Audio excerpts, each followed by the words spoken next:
¿cuál es el proceso que tenemos en 13% actualmente para escribir un guión?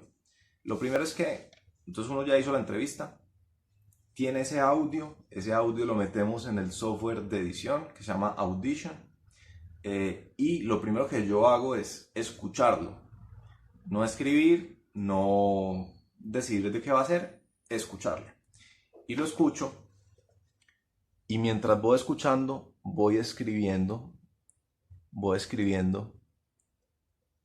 los momentos, digamos, más significativos con el tiempo. Entonces, a los 45 minutos, la persona dijo tal cosa sobre este tema y pongo como titulitos que me ayuden luego a tener en mi cabeza de qué se trata realmente la entrevista. Como pueden ver, es casi una entrevista de 1 hora. Aquí vamos desde el minuto 1. Y a veces hay cositas que uno dice, esto no va a salir, pero de pronto es un chiste simpático. Y como van a ver, los formatos de podcast tienen como esa informalidad de que al principio la gente pone, entonces, cómo se saludaron. Eso suena bien. Entonces, no hay que descartarlos de la hoja, pues si es que van a usar la hoja, que es nuestro método. Entonces, al final lo que uno tiene es 1 hora de títulos. Y bueno, el siguiente paso que yo hago es, voy pensando, desagregué la entrevista como en varios titulitos, ya la tengo más o menos en la cabeza, la volví a escuchar. Me doy un día para pensarlo, para conversarlo con personas, más o menos los temas que me voy imaginando los discuto, a ver qué tiene acogida, o a veces ni siquiera los discuto, sino que ya uno más o menos tiene claro para dónde va. Al siguiente día o a los 2 días, ya me siento con el documento de Google Docs del guión en blanco y con el audio en Audition. Y es lo que les voy a mostrar ahora en este video. Listo, entonces este es el documento de un guión de 13%. Entonces básicamente lo que tenía antes era un papelito con todos los momentos de la entrevista, y ya en mi mente he ido tejiendo una narrativa y algunos puntos importantes. Entonces básicamente lo que hago es vuelvo a revisar ese papelito y empiezo a escribir el guión según lo que ya tengo en mi cabeza. Entonces aquí lo que van a ver es texto. Todo ese texto es voces en off de nosotros, y lo que esté con título en negrillas, como un título en negrillas, son los pedazos de la entrevista. Entonces este es Audition, este es el software de edición que usamos, y este es el episodio de 13%. Entonces esto azul que ven acá son clips de la entrevista. Esta es la voz de la entrevistada. Si la ponemos ahí, y ya los premios que tenía en una... la entrevistada. Como pueden ver, estos clips por lo general son corticos. Digamos que el más grueso es este. Y si miramos aquí, digamos, este dura 38 segundos. Este, que es el más largo, dura 2 minutos. Y eso tiene una razón de ser. Y es que si uno quiere mantener la atención del oyente en un episodio de podcast, tiene que estar interrumpiendo constantemente. O sea, no puede ser, a menos que uno esté haciendo un show de entrevistas, uno no puede dejar que la entrevistada o el entrevistado hable durante horas y horas y horas, porque uno va a perder la atención.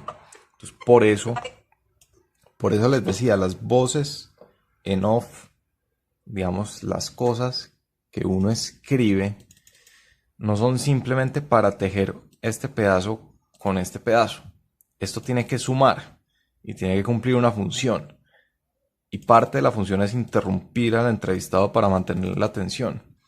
Y si por ejemplo el entrevistado está diciendo algo demasiado abstracto y difícil de digerir, como la clave en los guiones de podcast es crear escenas vivas, uno tiene que en su escritura crear una escena viva, contrastar. Claro, eso no hay que hacerlo siempre, o sea, no es que después de cada clip entonces uno tiene que recrear la escena, no. Pero hay que tener eso en cuenta. Y sin duda, estos pedazos, esta escritura, no es simplemente para unir pedazos. Esta escritura juega, digamos, el rol fundamental. Esa es la base de que un episodio sea un buen episodio o un mal episodio. Entonces, básicamente, un guión de 13% es escritura, clips, música, sonidos también, y así. Ahora, algo más específico de 13% es que 13% lo que intentamos es crear, contar historias que sean entretenidas, educativas, digamos, sorpresivas. Entonces, casi siempre la estructura de un guión de 13% va a ser al principio la introducción del personaje, nos cuenta un poco sobre el personaje. Luego viene ya una parte de, casi siempre en las historias de 13%, si lo han escuchado, va a haber una parte de tensión, que es la que genera por lo general un cambio dentro del personaje. Y luego de esa tensión vienen entonces los aprendizajes. Y ahí viene la parte educativa y la reflexión de, bueno, ¿por qué estamos escuchando esta historia? Y con qué nos podemos escuchar, con qué nos podemos quedar de haber escuchado esta historia. Entonces ustedes ven al principio, los textos son por lo general corticos. Estos no son más de 150 palabras. Mientras que al final, que es la parte ya más reflexiva, pues ya se encuentra uno, digamos, unos párrafos más robustos, con un poco más de carne, porque pues ese es el objetivo que se está intentando lograr ahí. Ofrecer una reflexión que sea profunda y que le sirva mucho al oyente. Entonces, por eso, digamos que en estas partes hay mucho más texto, que es por lo general hacia el final del episodio. Cada quien tendrá su manera de estructurar los guiones. Esta es la nuestra. Entonces, ¿cómo se ve esto? Entonces, bueno, entonces uno escribe el guión y ¿qué pasa? Uno escribe el guión, uno ya deja los títulos partidos, uno coge el audio original, todo esto antes era un solo audio y uno lo parte en estos pedacitos, los parte en estos pedacitos y los deja organizados según cómo están organizados en el guión. Entonces, aceptar va antes de optimismo, así. ¿Y qué hace luego? Luego entonces uno graba las voces en off, que son las voces que leen estos párrafos. Y al final, pues ya viene la magia de la edición. Entonces, al final, como pueden ver, así termina siendo un episodio de 13%. Entonces, aquí, esta primera línea es el material principal, que es la entrevista. Esta segunda son las voces en off. Y estas terceras es los efectos de sonido y la música. Entonces, pues claramente, esto requiere mucha práctica para que suene agradable. Que no es perfecta, que tiene un montón de sabor y de picante, pero que tiene unos condimentos distintos a las vidas de cómo las mostraban los otros, que las mostraban muy perfectas. A Carolina se le había cumplido su deseo de tener una vida interesante. Y si quieren tener una mejor idea de a qué se refiere exactamente Carolina con interesante, escuchen esto. Mira, Eso es básicamente un guión de 13%.